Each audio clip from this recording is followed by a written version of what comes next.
You know when you watch a really good illusionist, they make this like huge flashy gesture with their right hand. Maybe there's a loud noise, a burst of smoke. Yeah, like the classic misdirection. You get Yeah, so focused on the fireworks that you just don't look anywhere else. exactly.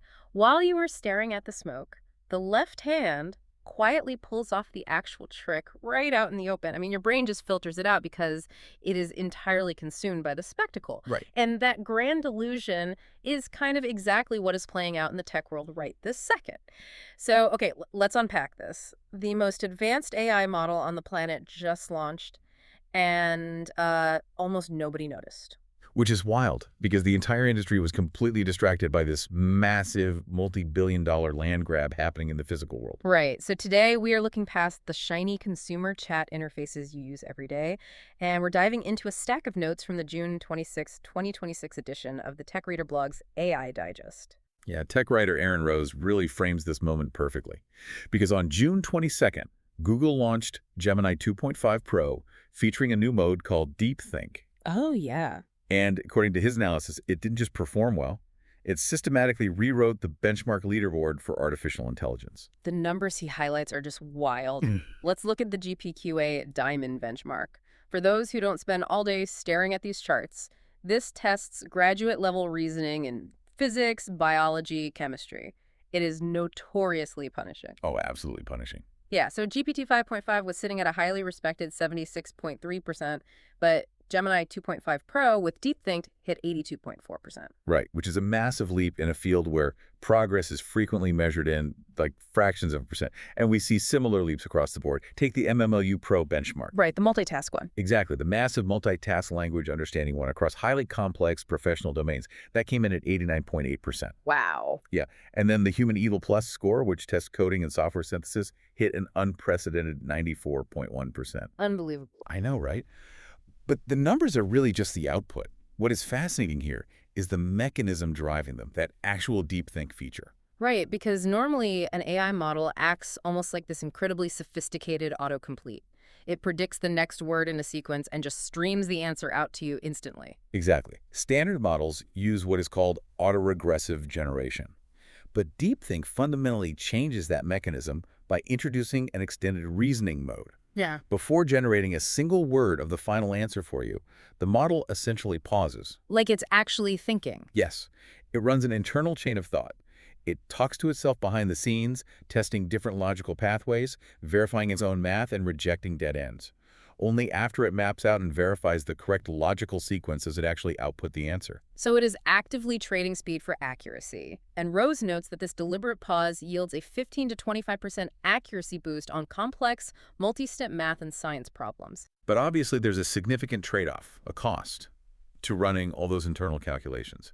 He mentions response times are 3 to 5 times longer. Why? Okay. Yeah, and it consumes roughly 4 times the compute tokens. Yeah. Which directly impacts the bottom line. I mean, Right. Think of a compute token as the basic currency of AI processing, like a fraction of a word. Right. The fuel. Exactly. So the standard Gemini 2.5 Pro costs about 2.50 cents per million input tokens. Turn on DeepThink and your bill quadruples. But if you are, say, a pharmaceutical firm trying to model complex protein folding, you gladly pay that premium for accuracy. Or an aerospace engineer simulating fluid dynamics, right. Here's where it gets really interesting, though. Google drops this absolute powerhouse of a model. They also throw in a 2 million token context window, which is double the nearest competitor, and it natively understands video. Yeah, the video understanding is a huge deal on its own. For sure. And look at the landscape that week. Anthropic's leading Fable 5 models are offline for 14 days pending structural changes for persona ID verification. Right, they were completely out of commission. Exactly. And OpenAI's GPT 5.6 is just entering a limited preview, so Google effectively had an open field. It's like someone quietly curing a major disease while the world is entirely distracted by a reality TV show. That's a great way to put it. So if these numbers are so revolutionary for graduate-level science, how is it possible the news cycle completely ignored it? Well, Aaron Rose makes a compelling argument here. He says Google doesn't have a capability problem. They have a distribution and marketing problem. Oh, interesting. Yeah, the general public is captivated by tools like ChatGPT, while Google ships a model that quietly beats them on almost every meaningful metric. Right, they just don't have the same cultural mindshare. Exactly. But the silence wasn't just about consumer habits. Demis Hassabis and the DeepMind team launched this breakthrough on a day when the developer world's attention was completely hijacked. A fireworks on the other side of the stage. Precisely. The developer conversation wasn't focused on software benchmarks because the industry had suddenly realized a hard truth. The software is just a ghost. The real battle right now is about controlling the physical facilities required to house and power that ghost. Because you cannot run a deep-think model that churns through 4 times the compute tokens on a standard laptop. You need massive industrial-scale infrastructure. And the scale of that infrastructure has completely shifted. We are no longer talking about standard server farms. The paradigm has moved to what the industry calls gigawatt-scale data centers. Gigawatt? That sounds like something out of a sci-fi movie. It really does. But to put that in perspective, a single gigawatt of electricity is enough to power roughly 750,000 homes. Wait, really? Yeah. We're talking about single AI facilities requiring the energy grid of a major metropolitan city. That is just mind-blowing. And right now, the supreme landlord of that physical reality is SpaceX, specifically with their Colossus 2 facility in Memphis, Tennessee. I mean, SpaceX is essentially acting as the supreme landlord of the AI universe. The numbers in this tech reader piece are staggering. Oh, they are astronomical. Yeah. SpaceX just signed a lease with a company called Reflection AI for $150 million per month. Wait, per month? Per month. If that contract runs its full term through 2029, that is roughly $6.3 billion just to rent access to NVIDIA GB300 chips inside SpaceX's walls. And Reflection AI isn't even the largest tenant. Not by long shot. Rose notes they already have Anthropic locked in for approximately $45 billion, and Google committed to about $30 billion. Yeah, it's wild. Total it all up, and SpaceX has over $80 billion in committed external revenues. But help me understand the strategy here. Musk built this to train Grok, his own AI, right? So why is he letting his biggest competitors rent space in his own house? Well, if we connect this to the bigger picture, it is a brilliant, almost accidental pivot. Musk built Colossus because he couldn't get enough NVIDIA GPUs. But think about what it actually takes to build a gigawatt data center. Right.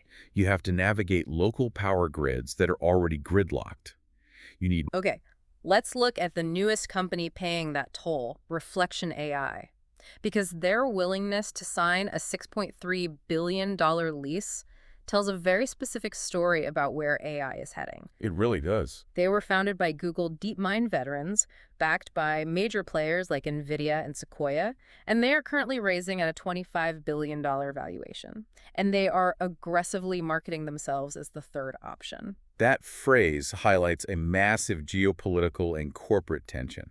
If you were an American defense contractor or a major bank or a government agency, you want the absolute smartest AI available. But you hit 2 massive walls. Data sovereignty being the first one, right? Exactly. First, you cannot use closed models from companies like OpenAI or Anthropic. Sending highly classified or proprietary data into their commercial black boxes violates strict data sovereignty rules. You have to keep your data behind your own locked doors. But then you hit the second wall. You could download an open weight model, one where the underlying neural network architecture is freely available to run on your own secure internal servers. Yeah. But right now, some of the most powerful open weight models are originating in China. And a U.S. defense contractor is obviously not going to run a Chinese-built model on their secure internal networks. So Reflection AI steps into that exact void. They represent a new third option, an American open-weight frontier-scale model. They offer the raw intelligence of a top-tier system, but they hand you the weight so you can deploy it entirely on your own secure air-gapped servers. Which completely bypasses export controls and data sovereignty issues. But to build a model that's smart from scratch, they need immediate access to SpaceX's gigawatt facility. I mean, they cannot wait 5 years to navigate the permitting and power gridlock to build their own data center. They just have to pay the toll. Which introduces a fatal vulnerability for every software company in this space. If you are OpenAI or Google or Reflection, and you are paying tens of billions in rent just to use hardware inside a SpaceX building, you are bleeding capital. Yeah. The rent trap is fundamentally unsustainable. Which brings us to the logical next step. If you are an AI company paying massive rent to landlords like SpaceX just to use NVIDIA chips, how do you escape the rent trap? You build your own chips. Exactly. And according to our final excerpt today, OpenAI is doing exactly that. They partnered with Broadcom to unveil a custom computer chip called Jalapeno. This is a massive strategic shift. Jalapeno is what is known as an ASIC, an application-specific integrated circuit. And this is fundamentally different from the general-purpose hardware everyone has been fighting over for the last few years. Right, because the chips used to train models from scratch are designed to be highly flexible. They can handle millions of different types of mathematical operations. But an ASIC does exactly one thing with ruthless efficiency. Yes, and for Jalapeno, that one thing is inference.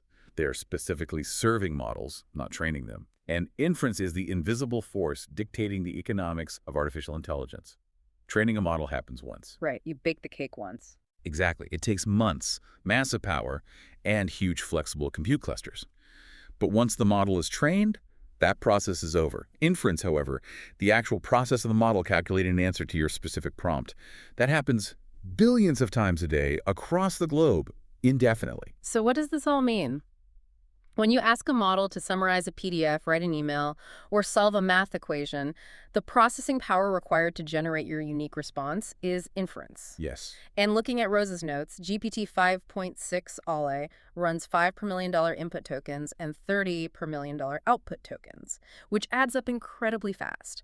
So why focus entirely on inference and not training? Why would OpenAI spend massive resources to build a chip entirely focused on inference rather than building a chip to train their next massive model? Well, this raises an important question about unit economics.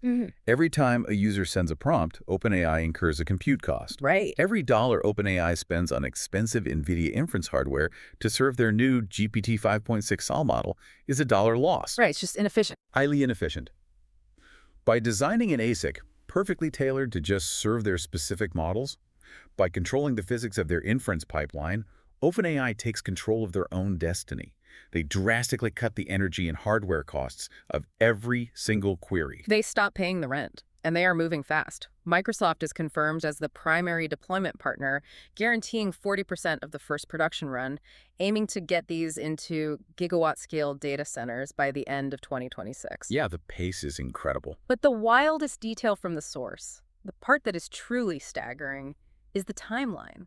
The Jalapeno chip went from initial design to manufacturing tape-out in a blistering 9 months. A 9-month cycle in advanced high-performance semiconductors is virtually unheard of. It's incredibly fast. For those not deep in the semiconductor manufacturing weeds, tape-out is the final stage of the design process. It is the moment the final, verified 3D blueprints of the chip are literally sent off to the foundry to be physically manufactured. Right, the design is completely locked in. Getting a cutting-edge chip to tape out in 9 months is wild. How did they achieve that speed? Well, OpenAI used its own AI models to help design the chip.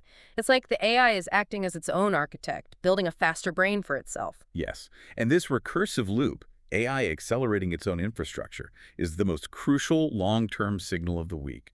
Aaron Rose argues this recursive loop is far more consequential than any software benchmark Google just dropped. Right, because OpenAI has been entirely dependent on outside hardware providers for 4 years. Yeah. Jalapeno is the first credible move to break that dependency, using the intelligence of the AI to solve the physical limitations of the AI. Exactly. So, pulling this all together for you listening, we have Google quietly revolutionizing automated reasoning with a deep think. We have SpaceX acting as the $80 billion supreme landlord of the AI universe. Yeah. And OpenAI using AI to print its own custom silicon. Yeah. Why should you care about APIs, Memphis data centers, and custom ASICs? You should care, because the AI you use daily is currently hitting a hard physical bottleneck. Whether you are using AI to summarize meetings, analyze complex financial trends, or do graduate-level research, the cost and speed of your daily tools are directly dictated by these gigawatt-scale wars and silicon innovations. Right. It's the physical infrastructure that decides if your daily tool costs $20 a month or $2,000, or if it takes 2 seconds to generate an answer versus 20 seconds. It all comes back to the physics. And that brings us to a final lingering concept I want to leave you with, to mull over based on that 9-month Jalapeno development cycle. Think about the implications. An AI model just helped human engineers design a cutting-edge physical computer chip in potentially the fastest ASIC cycle in history. Right, in just 9 months. So what happens when those highly efficient Jalapeno-powered models are tasked with designing the next generation of chips? The design cycle will inevitably shrink. 9 months shrinks to 6. 6 shrinks to 3. As AI models rapidly accelerate the design of their own hardware, Will the physical limits of human manufacturing, the actual time it takes to bake a silicon wafer, soon become the only bottleneck left in technological progress? When the mind designs faster than human hands can possibly build, that is a heavy concept to sit with, and it takes us right back to our illusionist on the stage. Yeah. The chat interfaces, the prompt boxes, the apps on your phone, that's all just the misdirection. The real revolution, the actual magic, is happening in the data centers, the foundries, and the gigawatt power grids that no one is looking at. We want to thank you so much for joining us on this deep dive. Keep looking past misdirection and keep questioning the layers behind the technology you use every single day. We'll catch you next time.